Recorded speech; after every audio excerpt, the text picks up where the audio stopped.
High movie lovers welcome back to the channel. 'Mahavatar Narasimha' అనే 3D animation cinema July 25న థియేటర్స్‌లో release అయింది. 'KGF', 'Kantara' లాంటి సినిమాలని ప్రొడ్యూస్ చేసిన 'బాహుబలి' ఫిలిమ్స్ ఈ సినిమాను కూడా ప్రొడ్యూస్ చేశాడు. ఈ సినిమాలో లార్డ్ నరసింహ కథని మోడర్న్ టెక్నాలజీతో గొప్పగా చూపించడం జరిగింది.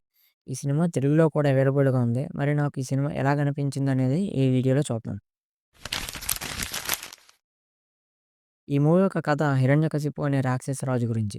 అతను లార్డ్ విష్ణుని ద్వేషిస్తూ ప్రజలను హింసిస్తూ ఉంటాడు. కానీ ఆయన కొడుకు ప్రహ్లాద విష్ణుదేవునికి పెద్ద భక్తుడు. తండ్రి ఎంత ఇబ్బంది పెట్టినా ప్రహ్లాద విష్ణుదేవుని మీద భక్తి వదలడు. ఆఖరికి ప్రహ్లాదని కాపాడడానికి విష్ణుదేవుడు నరసింహ అవతారంలో వచ్చి హిరణ్యకశిపుని చంపేస్తాడు. ఇదే ఈ మూవీ ఒక బేసిక్ ప్లాట్.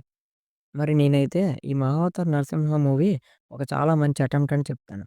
కథలో ఎమోషన్స్ బాగా కనెక్ట్ అవుతాయి. ఫస్ట్ హాఫ్ కొంచెం స్లోగా ఉంటుంది గానీ, లాస్ట్ 30 మినిట్స్ మాత్రం చాలా బాగుంటుంది.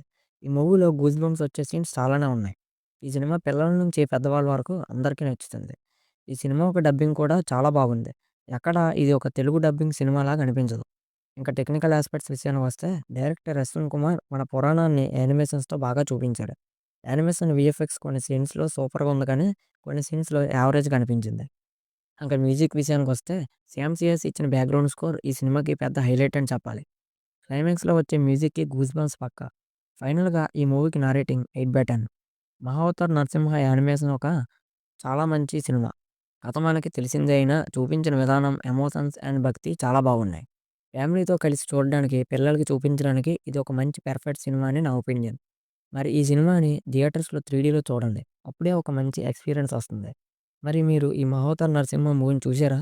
మూవీ మీద మీ ఒపీనియన్ కింద కామెంట్స్‌లో షేర్ చేయండి. ఈ వీడియో గనక మీకు నచ్చితే లైక్ చేసి, షేర్ చేసి మన సినీ కట్ తెలుగు ఛానల్ సబ్స్క్రైబ్ చేసుకోవడం మర్చిపోకండి. మళ్ళీ ఇంకొక అదిరిపోయే రివ్యూతో మళ్ళీ కలుద్దాం. అంతవరకు సైనింగ్ ఆఫ్ మీ కేకే.